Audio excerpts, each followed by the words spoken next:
Hello students and welcome back to Jwalpa coaching classes. जैसे कि आप लोगों को मालूम है, हम लोग डिस्कस कर रहे थे हिस्ट्री का चैप्टर नेशनलिज्म इन इंडिया। कल की क्लास में मैंने आप लोगों से डिस्कस किया था कि हम जो इसमें पढ़ेंगे कि इंडिया जो है अपनी फ्रीडम चाहता है, तो जो हमने अर्लियर क्लासेस में पढ़ा था वो बेसिकली हमने 1918 तक का पढ़ लिया था, और इस चैप्टर में बेसिकली हम पढ़ने वाले हैं 1920 के बाद क्या क्या हुआ था।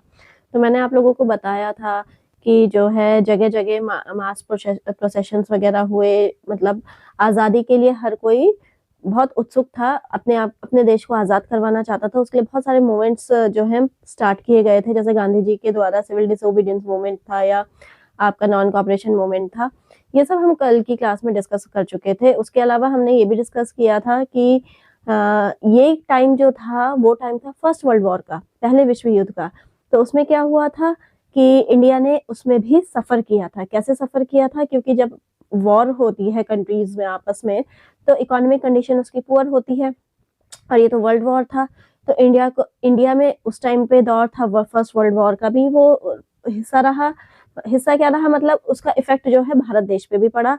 और उसी दौरान क्या हुआ था, क्रॉप कल्टीवेशन में भी जो है भारी नुकसान का सामना करना पड़ा था, और साथ ही साथ एपिडेमिक सिचुएशन आ गई थी, इन्फ्लुएंजा बुरी तरीके से फैल चुका था। तो कई लोग जो है फेमाइन की वजह से मरे, कई उस एपिडेमिक सिचुएशन की वजह से मरे। बहुत सारी चीजें थी जो उस दौरान एक साथ हुई। तो ये तो हम सब कल की क्लास में डिस्कस कर चुके थे। अब जो नेक्स्ट स्टेप लिया था आजादी के लिए, वो क्या था? एक आइडिया था सत्याग्रह का, the idea of Satyagraha.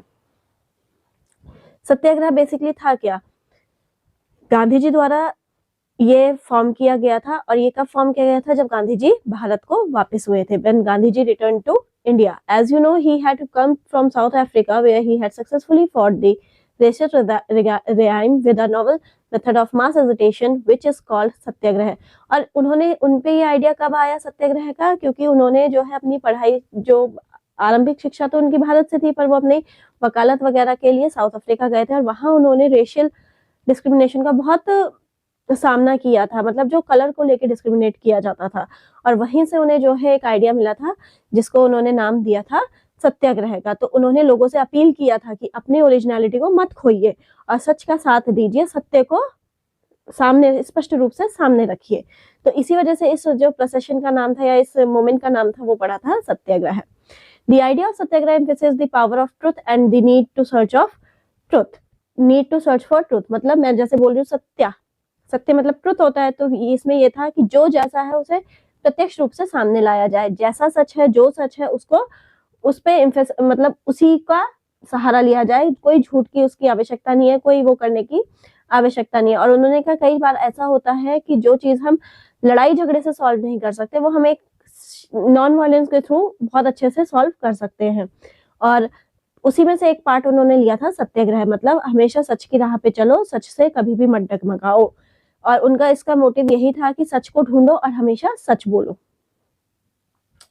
It suggested that if the cause was true, the struggle was against injustice, then physical force was not necessary to fight the oppressor। जैसा कि मैंने अभी आपको बताया कि अगर आपका जो कॉज है, मतलब जिस चीज को आप कर रहे हो उसका कारण सही है, सत्य है, और जो स्ट्रगल है वो आपका अन्याय के खिलाफ है, तो जरूरी नहीं है उसके लिए आपको नॉन वायलेंस का ही सहारा लेना पड़े या एग्रेसिवनेस का ही सहारा लेना पड़े। आप सत्य के राह पे चलो, नॉन वायलेंस को चुनो, आप उससे भी अपनी बात को बेकायम रह सकते हो और अपने मंजिल तक पहुंच सकते हो। विदाउट सीकिंग वेनेगेंस और being aggressive, satyagrahi could win the battle through non violence. जैसा कि जब सत्याग्रही आया तो उसके साथ नॉन वायलेंस भी आया, मतलब नो लड़ाई झगड़ा। उनके हिसाब से सच बोलो, अपने कर्म करते जाओ, और हमेशा जो है गुस्से में या मारपीट में उनका भरोसा नहीं था। उन्होंने कहा था नॉन वायलेंस, मतलब बिना किसी अहिंसा के अपने रास्ते को चुनो, तो उससे भी हम जो है अपनी देश को आजाद कर सकते हैं और उसमें कामयाबी हमें हासिल हो सकती है। This could be done by appealing to the conscience of the oppressor। और ये जो है, जो मतलब हमारे ऑपोजिट में है, हो सकता है उनका दिल बदल दे, उनका मन बदल दे, वो जो हमारे साथ बुरा बर्ताव कर रहे हैं वो ना करें। People including the oppressor had to be persuaded to see the truth instead of being forced to accept truth through the use of violence. मतलब जो ऑप्रेसर भी है तो उन्हें भी सच का आईना दिखाया जाए। ऐसा जरूरी नहीं है कि वो वायलेंस के थ्रू हो सकता है, नहीं, आप सच बोलो, उनको सच का आईना दिखाओ, तो क्या पता उनकी अपनी अंतरात्मा भी उस चीज को एक्सेप्ट कर ले और इन लड़ाई झगड़ों की नौबत ही ना आए। By this struggle truth was bound to ultimately triumph, मतलब इससे ये क्या होता है, अगर आप सच की राह पे रहेंगे, सच बोलते रहेंगे, तो कहीं ना कहीं आप विजय जरूर होंगे। Mahatma Gandhi believe that his धर्म of non violence could unite all Indians, और उन्हें ये भी लगता था कि उनका जो ये नॉन वायलेंस है, मतलब अहिंसा के जो वो अहिंसा में मानते हैं, हिंसा को नहीं वो करते, वो तो अहिंसा के प्रेमी थे, मतलब उनको लड़ाई झगड़ा बिल्कुल पसंद नहीं था। तो ये कहीं ना कहीं और सारे हिंदुस्तानियों को एकजुट करने में मदद करेगा। After arriving in India, Mahatma Gandhi successfully organise satyagraha movement in various places. जब वो भारत पहुंचे साउथ अफ्रीका से, तो उन्होंने जगह जगह पे सत्याग्रही मूवमेंट को स्टार्ट किया। मूवमेंट स्टार्ट करना होता है लोगों की भीड़ से, इसमें मूवमेंट स्टार्ट करने का मतलब है लोगों की भीड़ इकट्ठा करी, मार्च प्रोसेशंस निकाले, रैलियां निकाली, और जो है अपने सत्य का प्रचार प्रसार किया। In 1916, he traveled to Champaran in Bihar to inspire the peasants to struggle against the oppressive plantation system. जब 1916 की बात थी तो वो चंपारण बिहार से उन्होंने अपने सत्याग्रही मूवमेंट को स्टार्ट किया था, और वो किसके लिए था, जो वहाँ के पीजेंट्स थे उनको न्याय दिलाने के लिए, प्लांटेशन के खिलाफ जो उनके साथ अन्याय हो रहा था प्लांटेशन सिस्टम में, उसके खिलाफ उन्हें न्याय दिलाने के लिए उन्होंने मूवमेंट स्टार्ट करी थी। देन इन 1917 ही organised a satyagraha to support the peasants of Kheda district of Gujarat. पहले बिहार के पीजेंट्स, फिर गुजरात के पीजेंट्स, उन्होंने सबको जो है सत्याग्रह मूवमेंट में शामिल किया। Affected by crop failure and a plague epidemic. अब कौन सा दौर आया, क्रॉप फेलियर उस टाइम भी हुआ था, फर्स्ट वर्ल्ड वॉर के टाइम पे, और इस टाइम पे भी क्रॉप फेलियर हुआ, तो कहीं और इसके साथ साथ एपिडेमिक सिचुएशन क्या आई, उस टाइम पे इन्फ्लुएंजा की एपिडेमिक सिचुएशन थी, इस टाइम पे प्लेग की थी।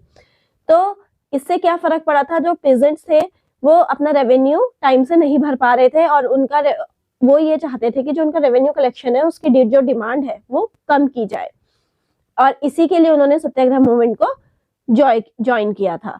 In 1918, Mahatma Gandhi went to Ahmedabad to organize a Satyagraha movement amongst cotton mill workers. Peasants के लिए, मिल वर्कर्स के लिए उन्होंने हर जगह जो भी है लड़ाई झगड़े से काम ना करके सत्याग्रह मूवमेंट के थ्रू जो है उनकी प्रॉब्लम को सॉल्व करने की कोशिश की, और कहीं ना कहीं वो इस चीज में सफल भी रहे थे। Indian workers in south Africa March through wall street 6 नवंबर 1913, और उनके इन सब एग्जाम्पल्स को देख के, मतलब जो उन्होंने ये सब किया, इनसे प्रभावित होकर जो साउथ अफ्रीका में इंडियन वर्कर्स थे उन्होंने भी मार्च स्टार्ट किया था अपना, मतलब रैली निकालनी शुरू की थी वॉल स्ट्रीट से, जो कि 6 नवंबर 1913 में स्टार्ट हुई थी। मतलब देखिए, हो भारत में रहा था ये सब, लेकिन इसका असर देश विदेशों पे भी बराबर का हुआ। Mahatma Gandhi was leading the workers from Newcastle to Transvaal. When the marches were stopped and Gandhiji arrested, thousands of more workers joined the satyagraha against racist law that denied the rights to non-whites. और क्या हुआ, जब वो वहां अपनी एक rally में थे और वहां पर उन्हें अरेस्ट किया गया, तो ऐसा नहीं था कि वो रैली वहीं खत्म हो गई या ये मूवमेंट वहीं पे समाप्त हो गया, नहीं, भले ही उन्हें अरेस्ट कर दिया गया था, लेकिन और लोग, थाउजेंड्स की संख्या में लोग जो है वहां पे ज्वाइन हुए, और उनका जो वो रैली थी या मार्च था वो किसके अगेंस्ट था, रेशियल डिस्क्रिमिनेशन के अगेंस्ट था। मतलब उन्होंने नॉन वाइट्स के जो राइट्स थे उनको सेव करने की कोशिश की थी। उसके बाद हमने क्या पढ़ा, सत्याग्रह तो यहाँ पर था, फिर आया राउल्ट एक्ट। अब ये राउल्ट एक्ट क्या था, अगर मैं आपको राउल्ट एक्ट के बारे में इंट्रोड्यूस करवाऊं तो राउल्ट एक्ट था क्या, राउल्ट एक्ट था बेटा एक तरीके से यूं कह सकते हैं एक काला कानून था।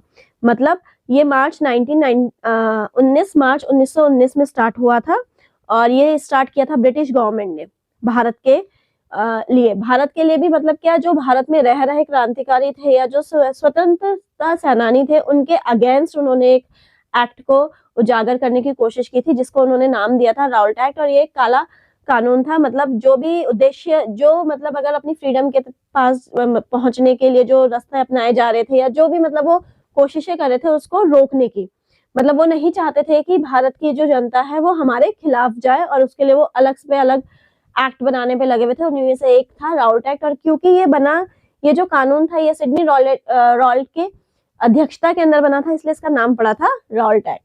Emboldened with his success, Gandhiji in 1919 decided to launch a nationwide satyagraha against the proposed RALT Act. और गांधी जी ने कहीं ना कहीं उन्हें खुला चैलेंज दिया था, क्योंकि वो 1919 में पूरे देश के लोगों को इकट्ठा करके अपना एक मार्च सत्याग्रह का मार्च प्रोसेशन स्टार्ट करने वाले थे। और इसी के लिए ये राल्ट एक्ट, इसमें ये खिलाफ किसके जाने वाले थे, राल्ट एक्ट के खिलाफ जाने वाले थे। This act had been hurriedly passed through the Imperial Legislative Council despite the united opposition of the Indian members. और इस लॉ को रातों रात जो है पास भी करवाया गया, और इसमें जो इंडियन मेंबर्स थे चाहे उनकी सहमति नहीं थी, फिर भी ये लॉ पास हुआ था। क्यों? क्योंकि ये इसीलिए तो इसको काला कानून बोला गया है, मतलब कि ये इंडियंस के फेवर का बिल्कुल नहीं था, ये उनकी जो कोशिशें थी उन्हें दबाने के लिए, उन्हें नाकाम करने के लिए बनवाया गया था। It gave the government enormous power to repress political activities, और जो भी political activities हो रही थी, जैसे जो गांधी जी करवा रहे थे या जो क्रांतिकारी कर रहे थे, इस एक्ट के थ्रू वो पॉलिटिकल एक्टिविटीज को रिप्रेस करना चाहा, दबाना चाहा। And allowed detention of political prisoners without trial for, और 2 साल का उन लोगों को क्या मिला? जेल कारावास की सजा सुनाई गई, जो लोग इन रैलीज में या जो मतलब जो भी पॉलिटिकल एक्टिविटी में शामिल हो रहे थे। Mahatma Gandhi wanted non-violent civil disobedience against such unjust laws which would start with the हड़ताल on 6 अप्रैल, और उसके लिए फिर उसके बाद गांधी जी ने एक हड़ताल शुरू करी। Rallies were organise in various cities, बहुत सारी सिटीज में रैलीज ऑर्गेनाइज की गई। Workers went on strike in railway workshops, और जो भी मतलब रोजमर्रा के काम में जो मजदूर वर्ग के लोग थे उन्होंने भी हड़ताल स्टार्ट कर दी थी। शॉप्स क्लोज डाउन, जितनी भी दुकानें थी वो बंद करवा दी गई। Alarmed by popular upsurge and scared that lines of communication such as railways, telegraph would be disrupted, और इन सब कारणों से क्या हुआ, जो आपका ये रेलवे सिस्टम था या टेलीग्राफ उस टाइम पे जो कम्युनिकेशन के साधन थे उन लोगों पे भी कहीं ना कहीं असर पड़ा। The British administration decided to clamp down on nationalist, और उसके बाद ब्रिटिश गवर्नमेंट जो थी वो बहुत ज्यादा बौखला गई थी और वो चाहती थी कि वो इन नेशनलिस्ट को कहीं ना कहीं खत्म कर दे, हटा दे, इनका अस्तित्व ही मिटा दे। Local leaders were picked up from Amritsar and Mahatma Gandhi was barred from entering Delhi, और अमृतसर से लोकल जो लीडर्स थे उन्हें लिया गया। गांधी जी जो है दिल्ली में एंटर उनका जो था नहीं, मतलब उनको बैन कर दिया गया था कि उनकी दिल्ली में एंट्री बंद कर दी जाए। On 10 April the police in Amritsar fired upon a peaceful procession provoking widespread attacks on bank and post offices, railway station.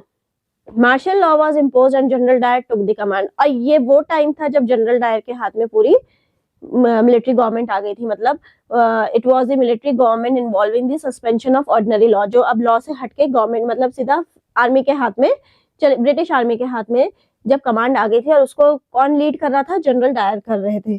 On 13 April the infamous Jallianwala Bagh incident took place. आप सबने पढ़ा होगा छोटी क्लासेस में भी कि जलियांवाला बाग एक मतलब मैस्कर था, बहुत बड़ा आतंकी हमला भी नहीं कह सकते उसे, पर वो आतंकी हमला तब होता है जब कंट्री फ्री होती है और कोई बाहरी कंट्री उस पर अटैक कर रही होती है।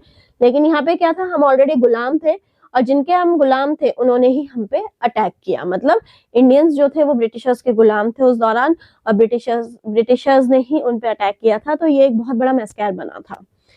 On that day, a crowd of villagers who had come to Amritsar to attend a fair gathered in the enclosed ground of Jallianwala Bagh। और क्या हुआ, जो भीड़ थी, जो वो क्योंकि बैसाखी का दिन था, पंजाब में बैसाखी बहुत लाउड उस पे मनाई जाती थी, तो उन्होंने जो क्या था, जितने भी विलेजर्स थे वो सब एक जगह एक ग्राउंड में इकट्ठा होने वाले थे, जलियांवाला बाग में इकट्ठा होने वाले थे, जो कि बाउंड्री मतलब जो एक एनक्लोज एरिया था। और वहां पर क्या हुआ, being from outside the city they were unaware of the martial law that had been imposed. और क्योंकि वो शहर से बाहर थे तो उन्हें ये नहीं पता था कि अब जो कमांड थी वो जनरल डायर के हाथ में है या मिलिट्री गवर्नमेंट के हाथ में है। और इसका फायदा जनरल डायर ने बहुत ही अच्छे तरीके से उठाया था। उन्होंने क्या किया था, मतलब कुछ लोग तो मेला घूमने आए थे, कुछ अपनी चर्चाओं पे आए थे, कुछ ये मोमेंट्स का हिस्सा बनने आए थे, तो लोग बहुत खुश थे। वो थे क्या बोलते हैं कि हमारा त्योहार है, ये है, और हम आजादी के करीब है, हमें अपने देश को आजाद कराना है। बहुत सारी चीजों पे डिस्कशन चल रहा था, कोई मजे ले रहा था, कोई वहीं पर अपने डिस्कशन कर रहा था। इतने में क्या हुआ, जनरल डायर ने उस एरिया में एंटर किया and he block all the exit points. जितने भी बाहर जाने के रास्ते थे उन्होंने उसको ब्लॉक करवा दिया and then open fire on the crowd. और जितने भी लोग वहां थे उन पे खुलेआम गोलियां बरसाई गई। कितने मासूम बच्चे, लेडीज, अब जो भी रहे होंगे, जितनी भी पब्लिक रही होगी, इंडियन पब्लिक थी, वो सारे के सारे वहां मारे गए। और ये इतिहास का सबसे बड़ा एक मैस्कर, जलियांवाला बाग एक बहुत हमारे इतिहास का बहुत ही दुखदाई हिस्सा रहा है। किलिंग इन हंड्रेड्स, मतलब 100 से भी ऊपर के नंबर्स में लोगों को मारा गया था। His object was to produce a moral effect to create in the minds of satygrahis a feeling of terror and awe। और इसको करने का जनरल डायर का एक ही मोटिव था, वो चाहते थे कि जब मैं ये मतलब कांड करूं या ये जो इस तरीके की उन्होंने हरकत करी थी, तो वो चाहते थे कि इससे लोगों को सबक मिले और जो सत्याग्रही हैं, जिन लोगों के मन में ये कूट कूट के भरा है कि हमें मतलब देश को ये करना है, आजाद कराना है, या जितने भी मतलब ये थे, इनके अंदर डर बैठ जाए कि अगर इन लोगों ने कुछ ऐसा स्टेप लिया तो इनके साथ भी कल की डेट पे ऐसा हो सकता है। तो आज की क्लास में इतना ही, बाकी के टॉपिक्स हम डिस्कस करेंगे कल। तब तक के लिए